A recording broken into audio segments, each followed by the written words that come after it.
जय माता दी मित्रों, कैसे हैं आप सभी। आज हम बात करेंगे ओम नमः शिवाय के ऊपर। ओम नमः शिवाय षडाक्षरी मंत्र है, नमः शिवाय पंचाक्षरी मंत्र है।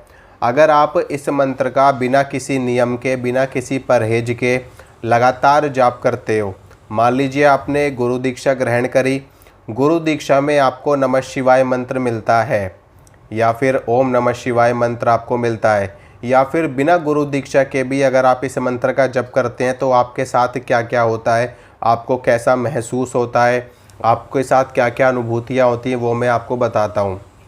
देखिए, अगर आप नमः शिवाय मंत्र का लगातार जाप करना शुरू कर देते हो, मान लो आप रोज़ 11 माला जाप करते हो नमः शिवाय का, या फिर आप 21 माला करते हो, 11 माला करते हो, 5 माला करते हो, 7 माला करते हो, अपने सामर्थ्य के अनुसार जितना आप जाप करते हो, तो आपके साथ में ये कुछ चीज़ें आपके साथ में घटित होंगी जाप के दौरान, अपनी कंटिन्यूटी। लेकिन इसमें आपको कंटिन्यूटी बना करके रखनी है, आपको नियमित रूप से जाप करना है।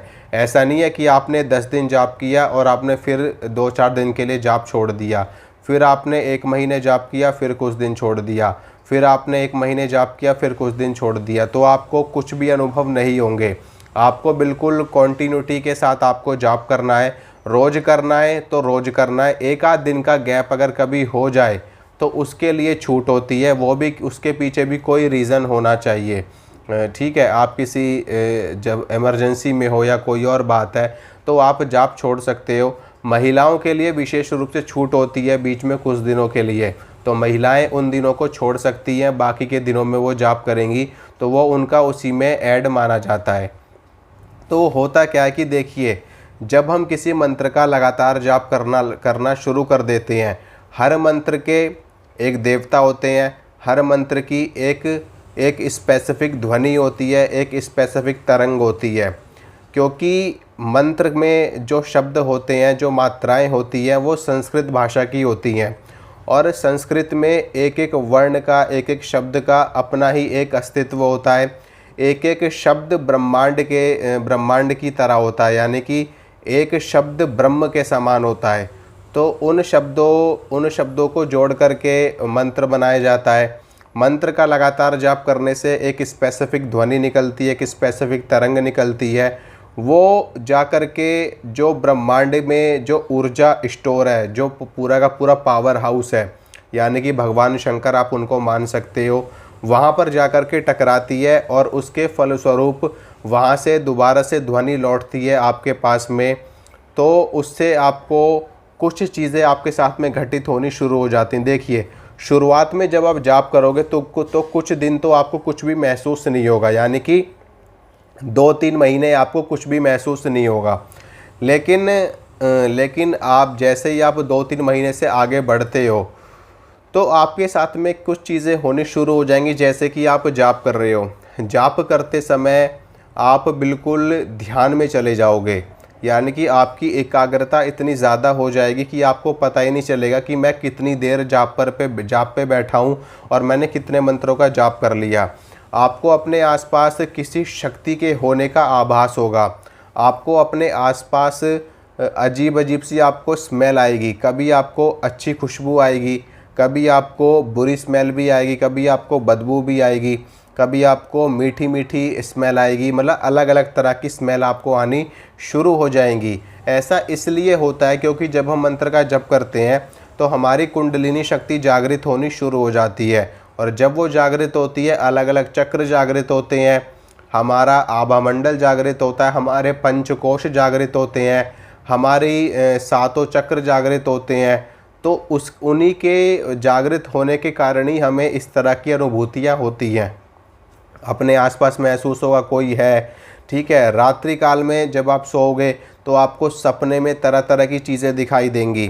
आपको सपने में जैसे कि कोई शक्ति दिखाई दे रही है, कोई आपसे बात करने की कोशिश कर रहा है, कोई आपको कुछ बताने की कोशिश कर रहा है, और आप किसी मंदिर में पहुंच गए हो, हैं, आपके सामने कोई बहुत बड़ा सांप आ गया है, आपके सामने घंटी बज रही है, पूजा पाठ हो रही है, भगवान शिव की मूर्तियाँ दिखाई दे रही हैं। इस तरह की चीज़ें आपके साथ में होनी शुरू हो जाएंगी धीरे धीरे करके। जैसे जैसे आपका जाप आगे बढ़ना शुरू होगा, ये चीज़ें और भी ज़्यादा बढ़नी शुरू हो जाएंगी।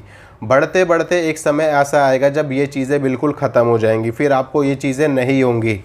फिर आपको आपके साथ में क्या होगा कि जो आपका ध्यान है वो और भी ज़्यादा गहरा हो जाएगा। फिर आपके साथ में अलग तरह की चीज़ें होनी शुरू होंगी। आपको जैसे कि आप जप कर रहे हो, मंत्र का जप करते समय आपको आवाज़ें सुनाई देनी शुरू हो जाएंगी, जैसे कि कोई बोल रहा है और आप सुन रहे हो। आपको तरह तरह की चीज़ें दिखाई देने लगेंगी। फिर जो चीज़ें आपके साथ में सपने में होती थी वो चीज़ें आपको मंत्र का जाप करते वक्त महसूस होनी शुरू हो जाएंगी। यानी कि जब आप जाप करोगे तो उस वक्त में आपको ये चीज़ें आपके साथ में होनी शुरू हो, यानी कि जागृत अवस्था में होने लगेंगी। पहले स्वप्न अवस्था में होगी, फिर जागृत अवस्था में होनी शुरू हो जाएंगी। फिर उसके साथ में आपको नाद सुनाई देने लगेगा, अनाहत नाद सुनाई देगा आपको, डमरू की आवाज़ आएगी आपको, घड़ियाल की आवाज़ आएगी आपको, शंख की आपको आवाज़ आएगी, ओंकार की ध्वनि आपको सुनाई देगी।